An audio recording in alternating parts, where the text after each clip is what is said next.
mamut rasa kamanungsan murang tata.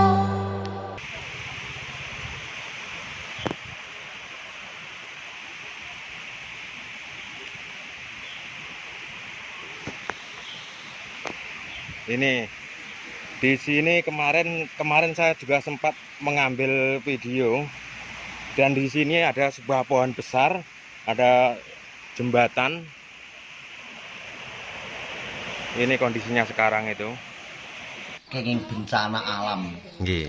Kenging bencana alam menika keningan banjir bandang. Wong atase niki enten pegunungan, Nggih. enten desa, papane nggih tereng kados ngeten iki Bu. Nggih. Ning kok enten banjir bandang niku mboten kenyono-nyono. Dadi banjir bandang niku mendadak. Nggih. Weh. Carane gua adun. Tulung aku ndono kambile. Kambile kok aku jalu kambile. Jelas. Jelas. Jelas. Mati.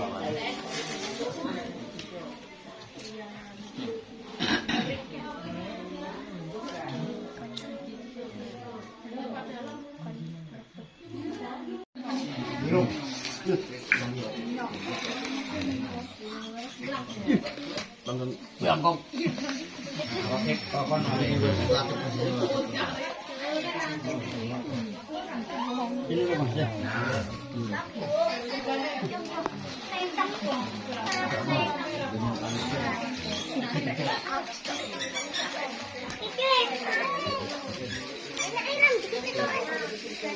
Ini, bentar nih.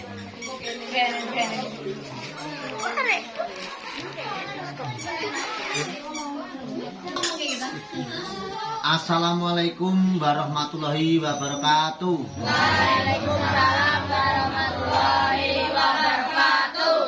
Kawula sewu dumateng para pinisepuh mandhapipun dumateng derek sedaya ingkang sami rawuh wonten dalem kula mriki monggo sami nyuwun sekawilujengan dumatengipun Gusti Allah ingkang Maha Kuwasa kanthi doa kula panjenengan sedaya mugi-mugi anggenipun sami griyan warga masyarakat ingkang tansah pinaringana ayom tentrem jejeg tinggeng damel gasar anggenipun pados sandang lan dinawon dalu tambah pangestu para pinisepuh mandhapipun derek sedaya ingkang sami kathah wonten mriki dayanipun daten saaturan anggenipun wontenaken jenang sengkala golong sepit sampun mati mbok ibu bapak angkasa ibu kau bapak padam bujuti ngantipun panggeni piyambak salebetipun kurung sak jabanipun kurung kalih ngurmati sang sura kembar saking ngitane merapi klian maring segerkuan dhumateng warga masyarakat lingkungan mriki tansah pinaringan rahayu wilujeng ayom tentrem jejeg ing gambil gasar anggen pasaran dalu tambah pangestu para pinisepuh mandhapipun derek putra sami katruwun mriki dayanipun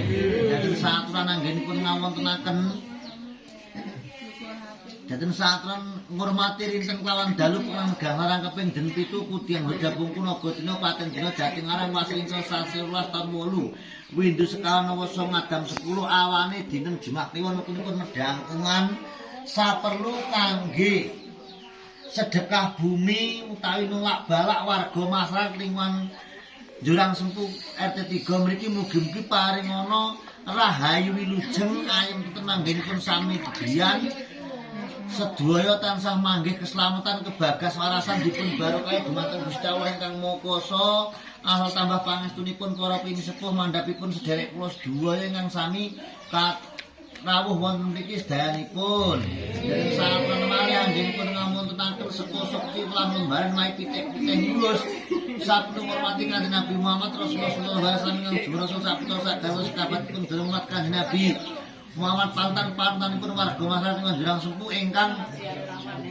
ngrasuk agama Islam mugi-mugi mangga syafaatipun wedonya ngantos ing benjang jamun akhir tambahi dipangestu para pinisepuh mandhapipun derek sedaya ingkang sami katon rawuh wonten mriki sedayanipun daten saaturan anggenipun ngawontenaken ingkung pitik tulak utawi ingkung ayam cemani saperlu kangge nolak balak anggenipun gegriyan warga masyarakat mriki pinaringana bagas waras patakas pirana keselamatan insyaallah popo tintrakane lara nogane ngrestine dibapane kanthi pat kegrane dipun seringat dipun tulak balak mawi ayam cemani utawi Pitik tulak mugi-mugi sageta nulak barak sekathing sentek liwere warga masyarakat lingkungan mriki sageta rahayu wilujeng boten wonten alah tunggal menapa tambah pangestu para pinitpo mandhapipun derek kotengan sami katrem mriki dayanipun satran pisang stangkep lan sak pirantosipun saperlu kangge ngurmati piyantun ingkang cikal bakal sepindhan dukuhan jelang sepuh ingkang sampun kaburun wangsul dhumatengipun Gusti Allah ingkang mukasa mugi sageta manggen ingkang sakmenika semanten mugi anggipun gadah tinggalan dukuhan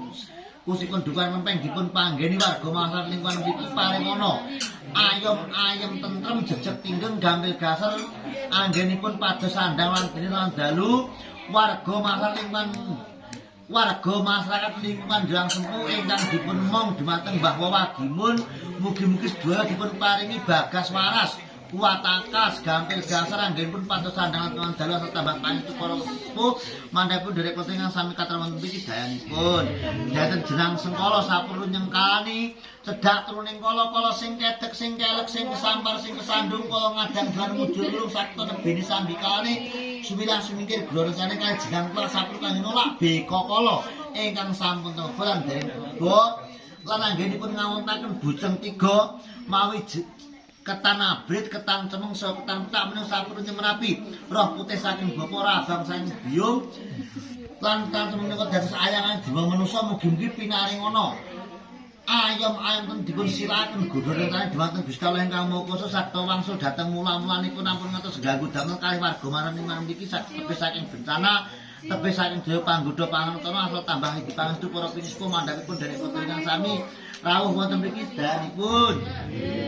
Daten saaturan anggenipun wonten sekul brokan menika saperlu mbrokoi Nyai Mong Nini Mong Kaki Mong nang momongin marga masyarakat lingkungan jelang sepuh ingkang tumitah sareng sediten yen adoh tanpa simbolan kang kawat dari kang kembar padhadil kang krumatan mboten krumatan dipun semapi sekul brukan mawi useng pari mugi-mugi sageta rahayu wilujeng boten wonten alas tunggal punapa tambah pangestu para pinispo mandhapipun derek kotengan sami katon mriki dayanipun sekul puran sapur pejemaken sekawan padhetikara tikung padat sekali ro kalih padat sunga sakmet daket remaket anggenipun biyan warga masyarakat menjelang sepuh saksi keprabini sareng sedane pantegur slamet boten wonten alas tunggal punapa tambah pangestu para pinispo mandhapipun derek kotengan sami katon mriki dayanipun deten saaturan muji syukur dhumatenganipun Gusti Allah ingkang Maha Kuwasa ingkang sampun nitaken bagi Yoglas bagi Lir ingkang saka latur kajeng kangge lara tengan daratengan kangge sedekah hajat nyatipun warga masyarakat lingkungan mriki sedekah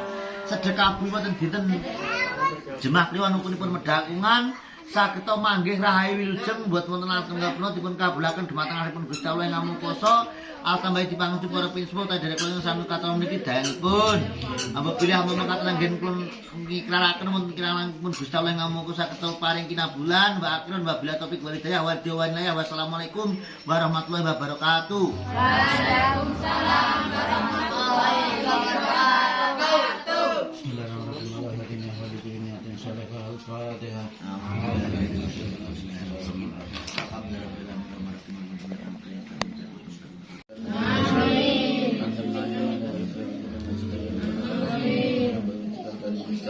اللهم صل وسلم على سيدنا محمد وعلى اله وصحبه الحجاج ولله الحمد من سمع سيئات ويرفعون عند ذلك الفوز والكتاب النبي صلى الله عليه وسلم الممات ربنا هب لنا من ازواجنا وذرياتنا قرة اعين مما ربنا يا سنة رب الاخرة يا سنة وقنا عذاب اللهم انا نسألك سلامة في الدنيا والدنيا والآخرة والعافية في الجسد والزيادة في العلم وبركة برزق وتقوى الموت ومغفرة بعد الموت وما من علينا بسكرة الموت ونجاة من النار وعمل الحساب لا خلق ولا قوة إلا بالله العظيم سبحان ربك رب العزة عما والسلام على المرسلين والحمد لله رب العالمين.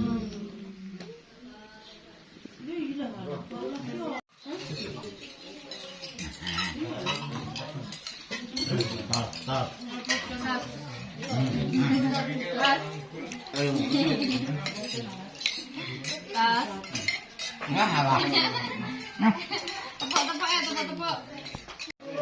Ya, wis rambi. Arep engko nanti rambi.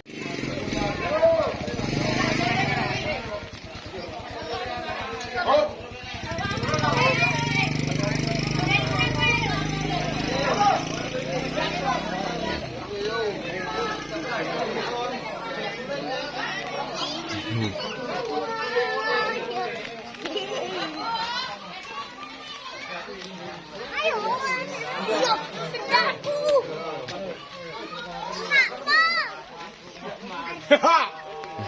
Suara yang dekat.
Kenaman. Kalau tak oleh. Iya. Salahnya. Udah. Aku nak ambil ora. Ambil panu lupa.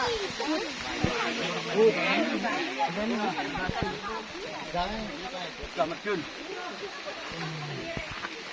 Ya, duduk.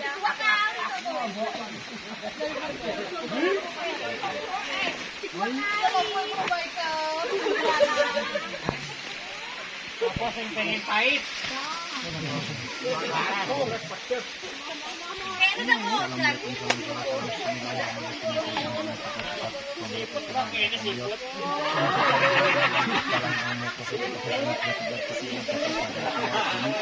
Kita bakal mengkon bukan mengkon jerang iki kalau sang suku tak bener menurut aturan masak jangan kita Driver melu-melu. kita bakal wonten suruh ayu pisang ayu lan lawan rena pucak kosipun wonten jenang jangkep saputra ngurmati ingkang kita bakal tukang wonten iki mugi-mugi wonten wonten iki sedewarga masyarakat ngaturaken panuwun dumateng menika Gusti Allah ingkang pokose kang sampun Gustian sepindhah ingkang kita bakal tukang wonten iki bisa ketemu dengan mungkin menapa dipun ijabah mungkin doaken saking bintana dipun doaken saking birayu dipun doaken saking balak mugi-mugi wargane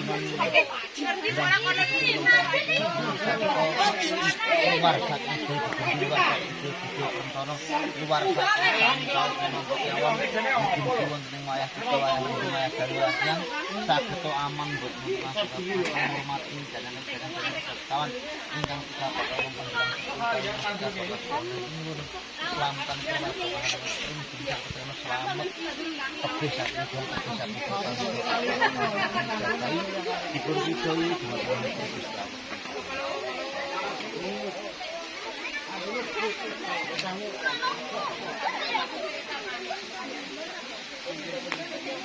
Bismillahirrahmanirrahim. Allahumma shalli ala Rasulillah. Alhamdulillahirabbil alamin. Iman kita terus sampai dunia kubur. Kali paling pada mana kalian berkumpulkan pada Muhammad kanam pada orang kami beri bumi sisi sinampurno. Nang mana mengkumpulkan sampai ke dunia Muhammad sallallahu alaihi wasallam. Panjang. Amin. Oke.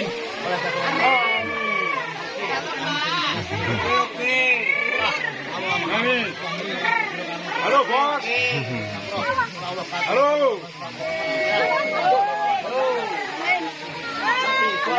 Amin.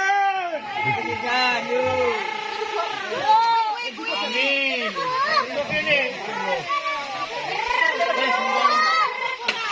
Weh. Terus gua adun. Tolong aku ndono kambile. Kambile tak aku jalu kambile. Tulas.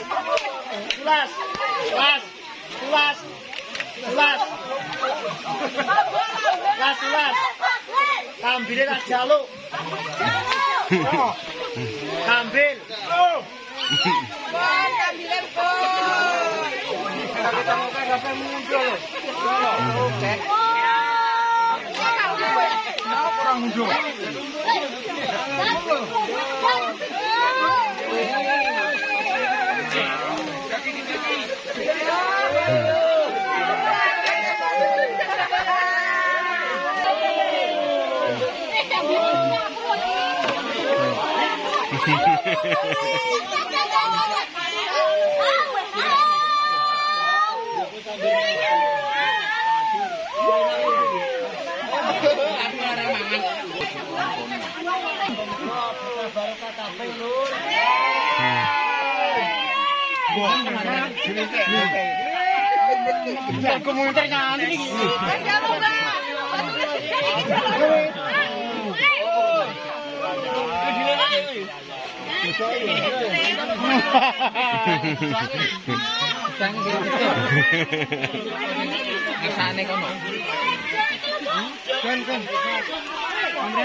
Kambilku tuh malam tapi kan lupa kali. Tidak baleni sisan yang Mbak Kaidi. Aja koyo ngono Mbak Kaidi. Kok ora kena pisan. Ya, iki mati juane aku mulai.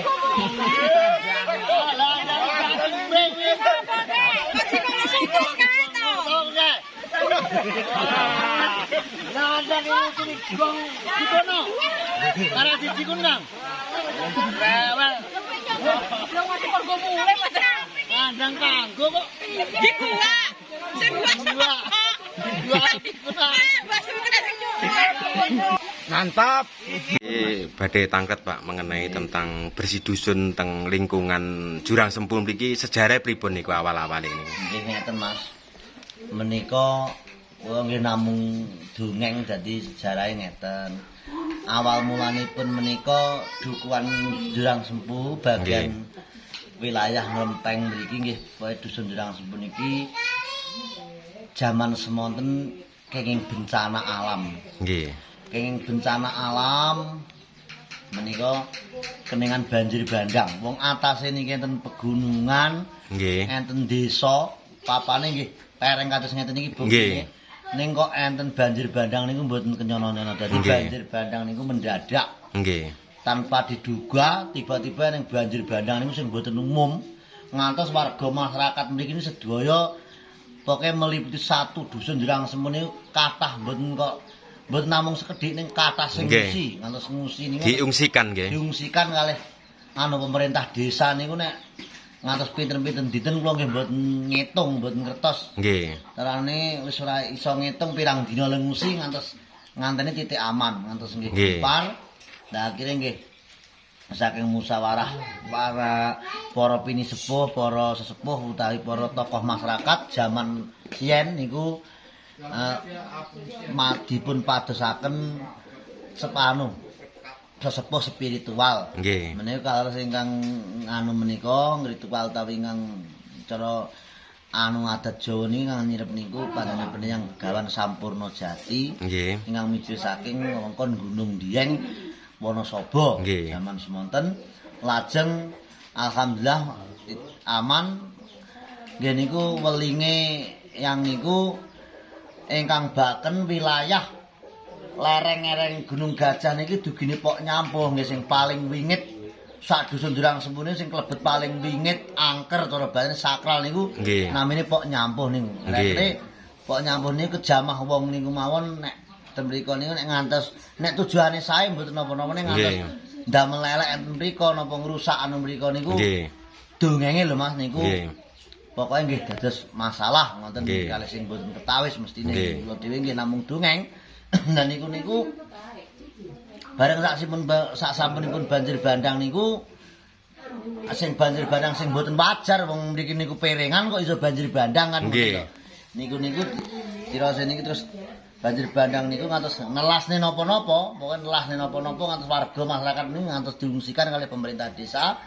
Lajeng nggih niku sing baken ereng-ereng Gunung Gajah niku dikinipun nyapa mboten ngantos kebakaran mlingi. Niku lajeng dipun wontenaken upacara adat sedekah bumi mujudaken syukur dumateng Gusti Allah menika napa parinanipun warga masyarakat arupi jagung, gele, buncis, lombok, terong, nggih tomat, nggih sedaya nggih laos, nggih kambil ngene mboten ketang mung sak rupan-rupan atau sak ler napa rong ler niku disedekahaken wonten lepen mriku. Ngoten lha sakniki mlane niku terjadine adat saben sasi ruah dinane Jumat Kliwon pokoke sak sasi ruah niku sak Jumat Kliwon kedah dinten Jumat Kliwon niku ngawontenaken larungan sedekahan bumi niku wau. Nggih ngoten niku Mas sejarah. Pun kaping pinten niki?